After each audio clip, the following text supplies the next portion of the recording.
Hello, this is Brian with Blastbeat ATX, aka Blastbeat Industries, here on a sad day, a really sad day in the sports world.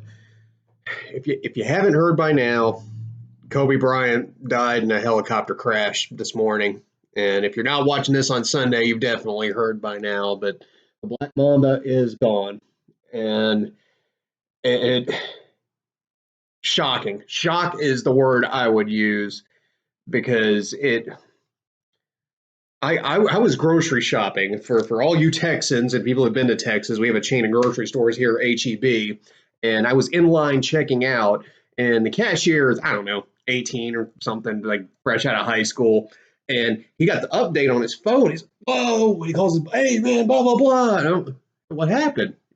Kobe Bryant died. What? What? It, if you follow me, and subscribe and all that stuff, then I'm active on social media, right? And I saw that he was at like a charity thing with Mike Trout the other night. It's like Kobe Bryant. When you think of all of America, and I live in Texas, and we call it Texas big eating around here. We got some large and in charge people.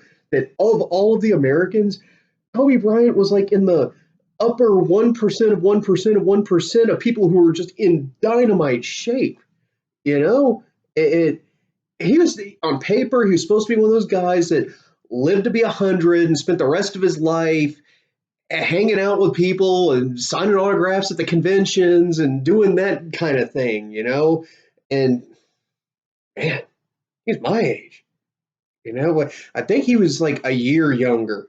So I was 77, he was 78, and he hadn't had his birthday yet this year like me, but whoa, that's a hard pill to, like,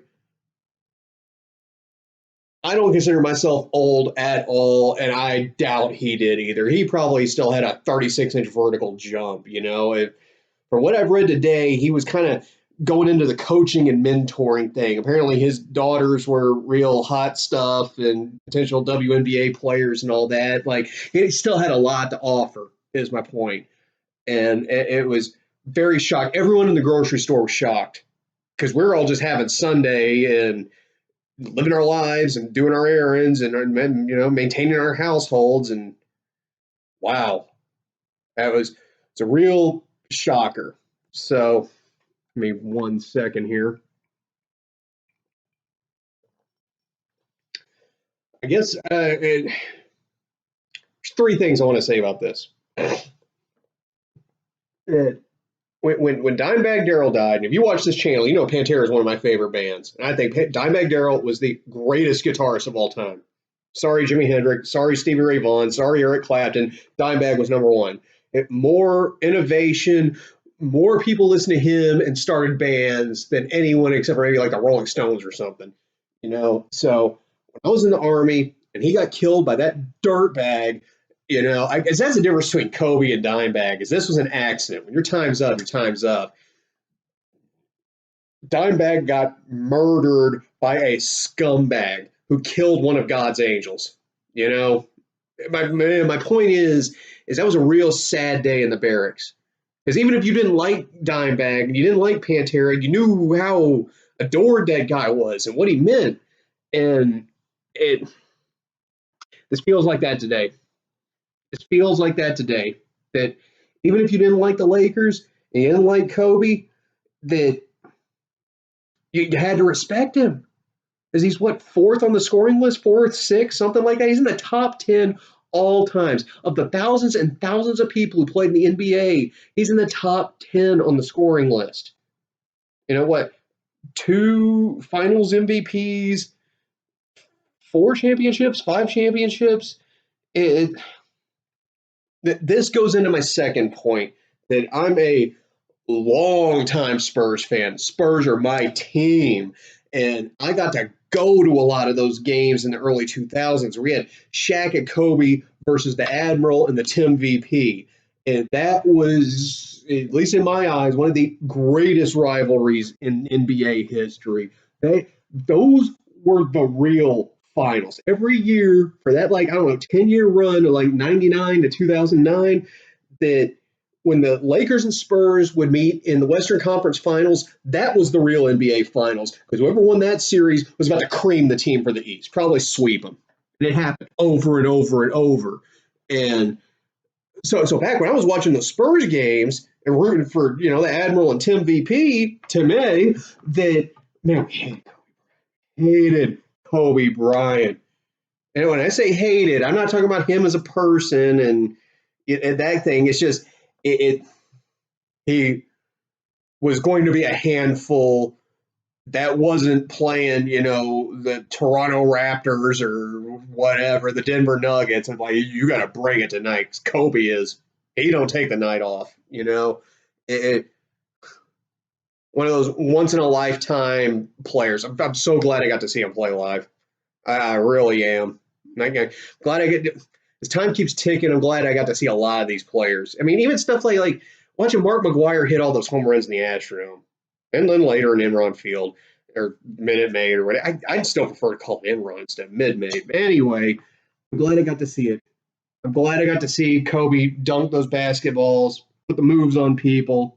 I really want to go down memory lane. There was a guy from the Trailblazers named Ruben Patterson. I believe that was Ruben Patterson was last name. I think his name was Ruben Patterson.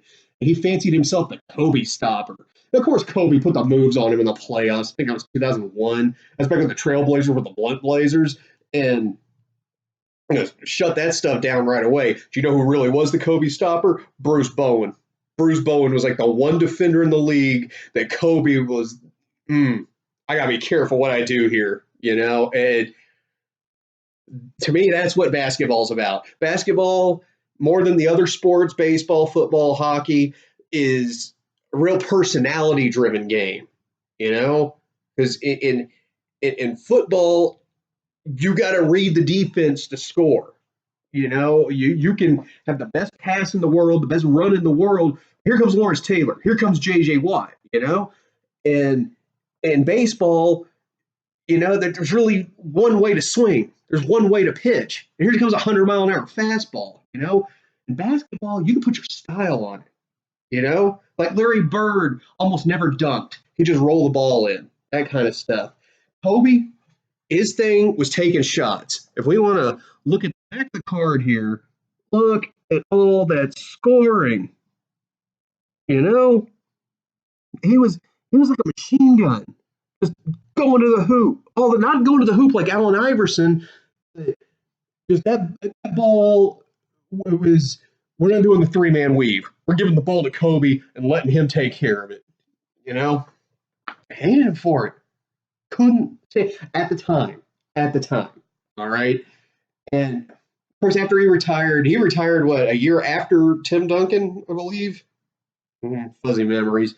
But that group of players from the mid 90s, while we're on the subject, to bring this whole thing back to collectibles and all that, and I'm sure the prices are spiking already. 96 Topps Chrome is one of the greatest basketball sets of all time. That's Kobe Bryant's rookie. That's Kevin Garnett's rookie. That's Tracy McGrady's rookie. Tim Duncan was in the next set. Allen Iverson was in 96. If you can afford it, if your name's Bill Gates or whatever, and, I would think long and hard about that. Not even just about the death, just getting it anyway. That is one of the most loaded sets in basketball history. So I'm also reminded of a story. I think it was like the TNT basketball shows where I heard it. That apparently, look this up on your own. I don't remember the exact details, but the gist of it is I think Charles Barkley and Kobe Bryant like went out to dinner together, got coffee. They had a moment where they could sit down and have a conversation with each other, right? And Kobe was saying, man, when we don't play in the Staples Center, when we go out on the road, I get booed everywhere I go. Every city. No matter if it's Philadelphia, Orlando, Mars, Planet Hoth, wherever they're playing, I get booed. Me specifically, not my team, me. Up yours, Kobe. Everywhere I go. And Charles Barkley looks at him and says, man, that's a good thing. That's a good thing. You know why that's a good thing? Because nobody boos the sorry players. Nobody boos the bench warmers. They boo Kobe because they know Kobe can beat your team by himself. And I saw it over and over again with the Spurs. So very, very shocking how this ended. Very, very shocking. No one expected. Like I said, this guy was supposed to be around for the next 50 years being an ambassador for the game. And I don't know what's going to happen next. So that's the thing about life. Life's for the living. We're the ones who have to keep going. You know, say a prayer for the family. Be a good person. Don't take this for granted. You know, everyone goes through hard stuff. Everyone goes through painful stuff. Everyone faces a struggle one way or another. Even like, my example of this is John Elway. John Elway is a millionaire multiple times over. I don't know if he still does, but he owned all those car dealerships in Colorado. You think, man, this guy's life's great. Hey, he's got some bullshit he's got to deal with. Excuse my language, but you know, don't let that stuff drag you down. Because you never know when your helicopter's going to crash. When your time is up, your time is up. Good Lord's going to call you home. It's coming. Maybe it may not be tomorrow, but it's coming eventually. So just all love each other a little bit more. You know? Call your mom tonight. So you want to share your thoughts about any of this? Hit me up below. Again, if anyone wants to talk privately, direct message me on Twitter. The best way to do it, blastbeatindustries@gmail.com. I've always got it open. Basically, it's always open. Even if I'm at work, I can check my phone, blah, blah, blah, blah. So I think I've said what I meant to say about the Black Mamba. He's going to be missed. He's going to be missed. Y'all have a good day.